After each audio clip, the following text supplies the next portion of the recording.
Dans cette vidéo, je vous présente l'interface de l'éditeur Power Query. Au niveau de l'interface de l'éditeur Power Query, déjà sur la gauche, vous avez les différentes requêtes. Les requêtes ici sont des tables que vous avez importées dans Power BI. Et tout au centre, vous avez une vue sur vos différentes requêtes. Donc si je sélectionne par exemple la requête achat, vous avez ici une vue voilà, sur les différentes colonnes. Tout en bas, vous avez les informations sur le nombre de colonnes et le nombre de lignes. Donc, sur la droite, vous avez ici les étapes appliquées. Donc, à chaque fois que vous allez appliquer une étape de traitement ou de transformation à vos données, cette étape sera renseignée à ce niveau. Et vous avez la possibilité d'annuler l'étape ou de renommer l'étape. Si nous allons plus haut, vous avez différents onglets. Vous avez l'onglet Accueil. Au niveau de l'onglet Accueil, vous avez la possibilité d'effectuer certains traitements, comme par exemple farçonner les colonnes, regrouper. Vous avez pas mal d'opérations que vous pouvez utiliser, gérer les colonnes. Vous avez la possibilité de supprimer les colonnes, choisir les colonnes. Vous pouvez également supprimer les lignes, supprimer les doublons, les valeurs nulles, etc. Là, nous sommes au niveau de l'accueil.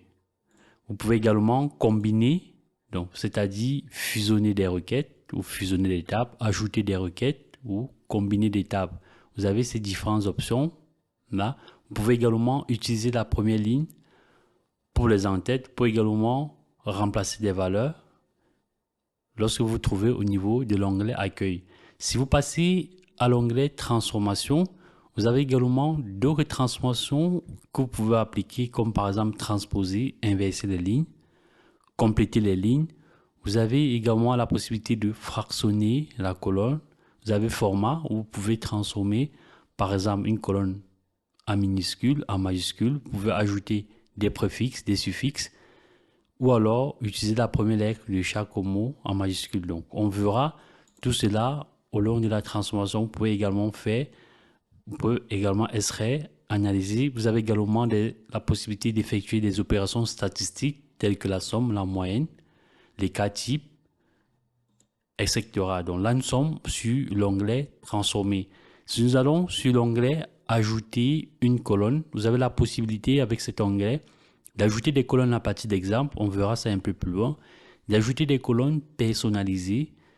Vous pouvez également ajouter des colonnes conditionnelles, des colonnes d'index. Vous pouvez même dupliquer des colonnes. Vous avez aussi la possibilité, toujours avec l'onglet Ajouter, voilà, de jouer sur tout ce qui est date, mois, etc. On va passer à l'onglet Affichage qui est très intéressant. Au niveau de l'onglet Affichage, vous avez la possibilité déjà d'afficher la barre de formule. Donc là, vous avez la barre de formule qui s'affiche. Vous avez la possibilité d'afficher la qualité des données de vos colonnes. Donc si je sélectionne par exemple cette table produit, là vous voyez la qualité des données ne sont pas bonnes. Nous avons les données valides à 55%. Alors c'est sûrement dû au fait qu'il y a soit des vides ou des doublons ou des valeurs nulles. Alors si je clique sur profil des colonnes, par exemple ici, on va voir là que effectivement il y a des choses qui ne vont pas. On verra l'explication de tous ces éléments un peu plus loin. Alors vous avez toujours dans affichage la possibilité de cliquer sur distribution de colonnes pour voir voilà la distribution pour chacune des colonnes de votre table. Si vous cliquez uniquement sur profil des colonnes, profil de colonne, vous avez uniquement le profil de la colonne ID. Alors, ici, vous avez également la possibilité de voir, d'accéder à l'éditeur de requêtes. Si vous cliquez dessus, vous ouvrez l'éditeur de requêtes. Donc ici, nous avons le code M qui correspond à notre table produit. Donc, si vous êtes à l'aise avec le code M, vous pouvez également apporter des modifications ou réaliser des opérations en M. Ici, vous avez les dépendances. Donc, si vous cliquez sur dépendances, vous allez voir les dépendances qui existent entre vos différentes requêtes, vos différentes tables qui sont là sur la gauche. On verra cela un peu plus loin. On va poursuivre avec la présentation de l'éditeur Power Query. Ici, vous avez l'onglet Outils, vous avez Diagnostic, diagnostiquer l'étape, démarrer le diagnostic, option de diagnostic. Si vous allez sur l'onglet Aide, vous avez ici la communauté Power BI pour développeurs. Vous avez également la galerie de la communauté. Vous avez ici le bloc Power BI, etc. Donc là, vous avez ici l'interface de Power Query.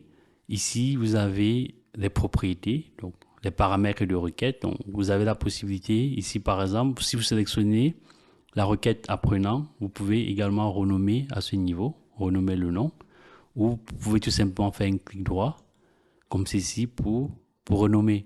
Une autre chose importante à savoir, c'est que lorsque vous appliquez une étape dans Power Query, vous devez pouvoir renommer. Donc, si nous supprimons cette colonne-là, colonne ville, vous voyez colonne supprimée.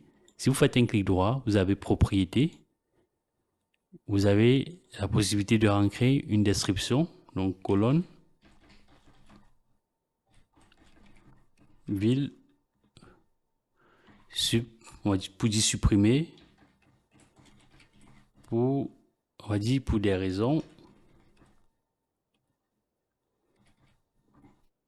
de lisibilité. Donc c'est un exemple, hein. Donc je vais dire ici colonne ville supprimer. Donc, je clique sur OK. Donc là vous voyez ma colonne a été, l'étape a été renommée et j'ai un point d'information qui me dit colonne ville supprimée pour des raisons de lisibilité. Et vous pouvez également annuler en cliquant dessus.